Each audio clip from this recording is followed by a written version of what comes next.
अस्सलामुअलैकुम dear students. आज का हमारा लेक्चर है about the branches of biology. अपने प्रीवियस लेक्चर में मैंने 9th क्लास की बायोलॉजी की बुक को स्टार्ट करवाया था, जिसमें हमने बायोलॉजी की डेफिनेशन और डिविजन्स ऑफ बायोलॉजी को डिस्कस किया था। आज हम डिस्कस करेंगे ब्रांचेस ऑफ बायोलॉजी।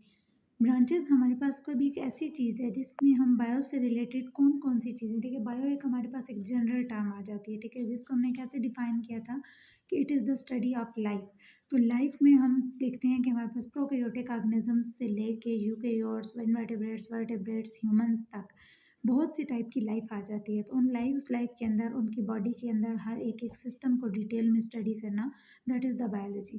तो इसलिए इसी बेसिस से हमारे पास बायो को डिफरेंट ब्रांचेस में डिवाइड किया जाता है। उसमें सबसे पहली हमारे पास जो ब्रांच आती है that is the morphology.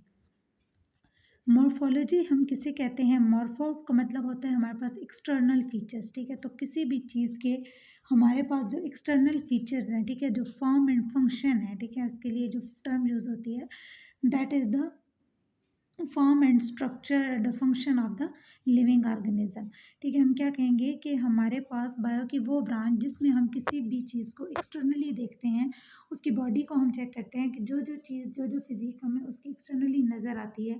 For example अगर किसी काऊ को देखते हैं तो वो देखने में हम उसका कलर बता सकते हैं, उसकी बॉडी फिजिक बता सकते हैं, उसकी लेग्स कितनी है वो बता सकते हैं, उसके कलर बता सकते हैं, शेड्स वगैरह बता सकते हैं, ठीक है। जो चीज़ हम एक्सटर्नली किसी चीज़ को ऑब्जर्व करके बता सकते हैं that is called the morphology of any organism, ठीक है। वो किसी ह्यूमन की मॉर्फोलॉजी भी हो सकती है, किसी इंसेक्ट की मॉर्फोलॉजी भी हो सकती है, किसी बैक्टीरिया की भी हो सकती है। ऑल तो हम लोग बैक्टीरिया वगैरह को, जो माइक्रो ऑर्गेनिजम्स हैं, उनको नेकेड आई से नहीं ऑब्जर्व कर सकते, लेकिन फिर भी हमारे पास क्या है कि एक्सटर्नली हम किसी भी चीज़ को जब हम ऑब्जर्व करते हैं, कल मैंने आपको बताया कि ऑब्जर्वेशन किसी भी सेंस के थ्रू हो सकती है। हमारे जो ऑल द 5 सेंसेस हैं उनमें से किसी के भी थ्रू हम जब किसी भी ऑर्गेनिज्म को एक्सटर्नली ऑब्जर्व करते हैं तो उसके जो बॉडी पार्ट्स, जो स्ट्रक्चर्स, जो फंक्शंस, जो चीज़ें हमें नज़र आ रही होती हैं that is called the morphology. तो ये हमारे पास थी first branch. The second and next branch is the anatomy. अब एनाटॉमी, ठीक है, एनाटॉमी का मतलब होता है इंटरनली किसी चीज़ को स्टडी करना, ठीक है। तो स्टडी ऑफ एक्सटर्नल स्ट्रक्चर जो है वो morphology, and the study of internal structure is called the anatomy. अब इंटरनल स्टडी हम लोग कैसे कर सकते हैं? किसी भी ऑर्गेनिज्म को हमने बाहर से तो चलें देख लिया, वो उसकी क्या होगी? मॉर्फोलॉजी। इंटरनली हम किसी ऑर्गेनिज्म को तब स्टडी करते हैं जब हम उसकी क्या करेंगे?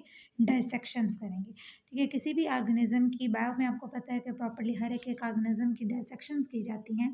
तो वो डायसेक्शंस के थ्रू जब हम किसी ऑर्गेनिज्म का इंटरनल मैकेनिज्म को, इंटरनल बॉडी पार्ट्स को देखते हैं तो that is called the anatomy और the internal study of any organism. Next one, the third branch that we will discuss is the histology. Histology is the microscopic study of the tissues. Microscopic study of tissue. अब tissue क्या है हमारे पास? सबसे पहले बात हमारे mind में ये आती है। तो हमारे पास क्या है कि सेल के बारे में आप सबने पढ़ा होगा कि cell is the basic structural and functional unit of life, ठीक है। सेल के बगैर हमारी लाइफ का जो कॉन्सेप्ट है वो ही नहीं है। तो बहुत से सेल्स जब आपस में इकट्ठे मिलते हैं, ठीक है, डिफरेंट टाइप्स ऑफ सेल्स जो हैं वो इकट्ठे होते हैं और मिलकर वो क्या बनाते हैं? टिश्यूज, ठीक है। हमारी बॉडी में जब हम लेवल्स ऑफ ऑर्गेनाइजेशन पढ़ते हैं तो हमारे पास जो सेकंड लेवल ऑफ ऑर्गेनाइजेशन आता है that is the tissue level of organisation. तो उस टिश्यू लेयर को अगर आप माइक्रोस्कोपिकली, क्योंकि जब सेल जो है वो एक माइक्रोस्कोपिक पार्ट है, तो सेल को आप जो है वो नहीं देख सकते। तो इस तरह से 2-3 सेल्स जब आपस में मिलते हैं तो सारे ही माइक्रोस्कोपिक हैं, तो इसलिए उन टिश्यूज़ को भी आपने देखने के लिए आपको माइक्रोस्कोप की ज़रूरत पड़ती है। तो उन टिश्यू लेवल तक, ठीक है, अब आपने इंटरनली डायसेक्ट किया है एक ऑर्गेनिज्म को, बॉडी पार्ट्स आपको नॉर्मली आप डायसेक्शन करते हैं, या किसी का अगर ऑपरेशन वगैरह होता है तो हम लोग देखते हैं कि हमें अंदर क्या नज़र आता है? लंग्स नज़र आ गए, किडनी नज़र आ गई, हार्ट नज़र आ गया, मतलब हमें बॉडी पार्ट्स नज़र आते हैं। उन बॉडी पार्ट्स को अगर आप डिटेल में स्टडी करते हैं माइक्रोस्कोप के थ्रू, उन बॉडी पार्ट्स के जो मसल्स हैं, उनमें जो टिश्यूज़ हैं, उनका अगर आप डिटेल में स्टडी करते हैं तो that is called the histology, ठीक है, जिसमें आप क्या करेंगे? माइक्रोस्कोप के थ्रू किसी भी बॉडी के ऑर्गन को डिटेल में स्टडी करेंगे तो that will be called the histology. Fourth and next is the cell biology. Cell biology अब हमारे पास क्या है? The study of the structure and function of cell and the cell organelles, ठीक है। सेल मैंने आपको क्या कहा कि डिटेल्स ऑफ सेल। सेल अब हमारे पास क्या है? बेसिक स्ट्रक्चरल और फंक्शनल यूनिट है लाइफ का।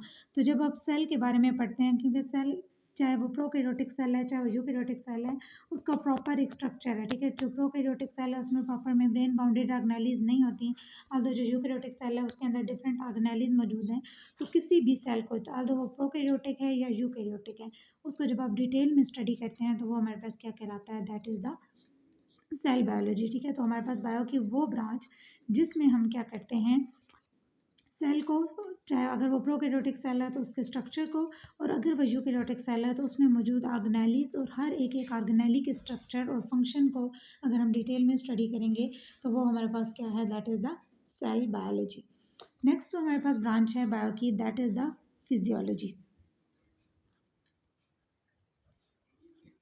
अब फिजियोलॉजी क्या है, ठीक है, this is the branch of biology that deal with the study of functions of different parts of living organism, ठीक है। हमारी बॉडी में डिफरेंट पार्ट्स हैं, फॉर एग्जांपल अगर हमारा हार्ट है, हार्ट ने क्या करना है, कॉन्ट्रैक्ट और रिलैक्स करना है, ब्लड को ट्रांसपोर्ट करवाना है।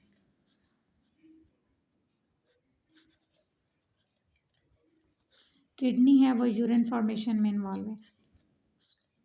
इसी तरह आपकी बॉडी के अंदर जितने भी पार्ट्स हैं, जितने भी बॉडी के आपके ऑर्गन्स हैं, ठीक है, जितने भी ऑर्गन सिस्टम्स हैं, उनका प्रॉपर्ली क्या क्या फंक्शंस हैं, उन फंक्शंस को जब आप स्टडी करते हैं तो that is called the physiology, ठीक है। कि आपकी बॉडी के अंदर जितने भी पार्ट्स हैं उनको आपने प्रॉपर्ली लिविंग ऑर्गेनिज्म के अंदर उनको आपने देखना है कि वो कौन कौन सा फंक्शन परफॉर्म कर रहे हैं, तो that is called the physiology, ठीक है। तो ये हमारे पास कुछ ब्रांचेस थी बायोलॉजी के। नेक्स्ट ब्रांचेस हम लोग नेक्स्ट वीडियो के अंदर डिस्कस करेंगे।